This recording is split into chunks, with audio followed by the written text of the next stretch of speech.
सिर्फ एक Bluetooth headphone की वजह से पकड़ा जाता है एक शख्स जो कि राक्षस से भी घिनौना व्यक्ति होता है, जिसका नाम है संजय रॉय, जो कि रेप और मर्डर अक्यूज है, जिसने एक 31 साल की ऑन ड्यूटी डॉक्टर का रेप करके उसको मार दिया। और पकड़े जाने पर ये पुलिस को कहता है कि मैंने जो करना था कर दिया, अब चाहे मुझे फांसी पर लटका दो।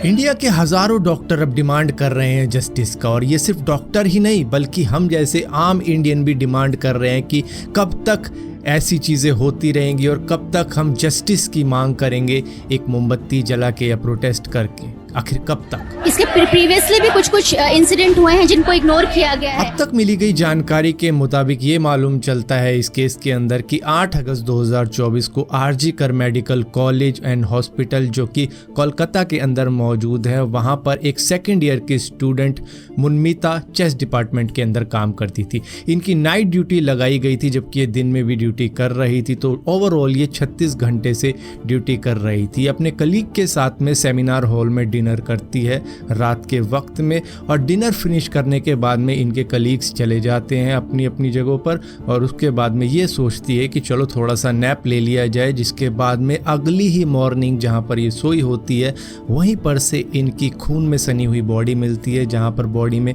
ब्लेड से कई जगहों पर कट लगे होते हैं। इनके प्राइवेट पार्ट पे कट होता है, इनके हाथ पे कट होता है, इनकी जांघों पे कट होता है, इनके मुंह पे कट होता है, और बहुत ही घिनौना काम इनके साथ में किया गया होता है। मतलब जिस तरीके से इनको मारा गया होता है, इस तरह का डेथ कोई डिजर्व नहीं करता है। डॉक्टर और नॉन डॉक्टर से मतलब नहीं है। This is very sad actually. जिसके बाद में जब कोलकाता पुलिस वहां पर पहुंचती है और अपनी इन्वेस्टिगेशन करती है, तो ऑटोप्सी रिपोर्ट के अंदर ये पाया जाता है कि इनके साथ पहले दुष्कर्म किया गया है, उसके बाद में इनको मार डाला गया है, वो भी बहुत ही बुरी तरीके से जगह जगह कट देकर। अब पुलिस अपनी इन्वेस्टिगेशन के अंदर क्राइम सीन से सबसे पहले ब्लूटूथ हेडफोन बरामद करती है। जिसके बाद में सेमिनार हॉल के अंदर तो कोई भी सीसीटीवी कैमरा नहीं होता है, तो वो बाहर के सीसीटीवी कैमरा से चेक करते हैं, जो कि जगह जगह पर लगे हुए हैं हॉस्पिटल के अंदर। तो देखने की कोशिश की जाती है कि कौन कौन व्यक्ति सस्पेक्ट हो सकता है। जिसके बाद में एक पूरी लंबी लिस्ट तैयार की जाती है कि इन लोगों पे शक किया जा सकता है। इसी लिस्ट के अंदर संजय रॉय का भी नाम शामिल होता है। इन सभी को इंटरोगेशन के लिए बुलाया जाता है और उस ब्लूटूथ हेडफोन का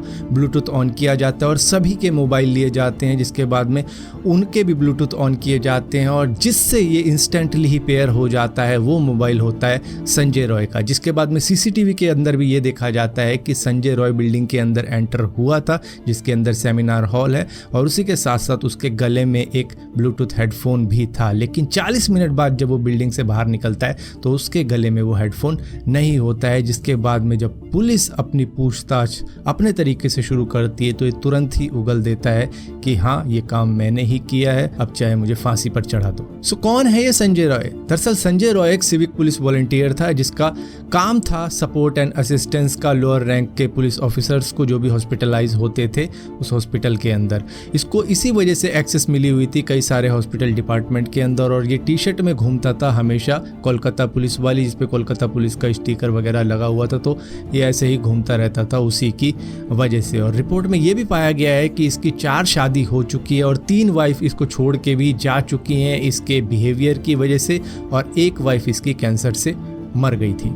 अब पुलिस ने बताया कि इसने अपना जुर्म कबूल कर लिया और इसी ने ये क्राइम किया है, लेकिन हॉस्पिटल के डॉक्टर और मेडिकल स्टूडेंट अभी भी प्रोटेस्ट कर रहे हैं। वो कह रहे हैं कि हमें जस्टिस चाहिए और सीबीआई इंक्वायरी चाहिए, क्योंकि वहाँ पर एक चीज़ हुई है कि क्राइम सीन के नियर ही एक कमरे को तोड़ दिया गया है, जो कि मतलब क्राइम सीन के काफ़ी ज़्यादा क्लोज था। वहाँ पे रिनोवेशन का काम कैसे चल रहा था, क्यों उस जगह को सील नहीं किया गया, क्या वहाँ पे एविडेंस छुपाने की कोशिश की जा रही है, जिसकी वजह से अब वो प्रोटेस्ट कर रहे हैं कि भैया हमें सीबीआई इंक्वायरी चाहिए, और इसी के साथ साथ विक्टिम की फैमिली को कंपनसेशन भी दिया जाना चाहिए, और हॉस्पिटल की अथॉरिटी पे भी कार्रवाई की जानी चाहिए कि कैसे वो सेफ्टी प्रोवाइड नहीं कर पाए उस लड़की को जो कि उस हॉस्पिटल के अंदर ही काम करती थी। और इसी के साथ साथ स्पीडी ट्रायल की भी डिमांड की जा रही है। और ऊपर से पोस्टमार्टम रिपोर्ट के अंदर भी ये पाया गया है कि महिला के प्राइवेट पार्ट के अंदर 150 ml सीमन पाया गया है, जो कि किसी एक व्यक्ति का नहीं हो सकता। ऐसा भी डॉक्टर्स का कहना है कि इसमें शायद 1 से ज़्यादा व्यक्ति होंगे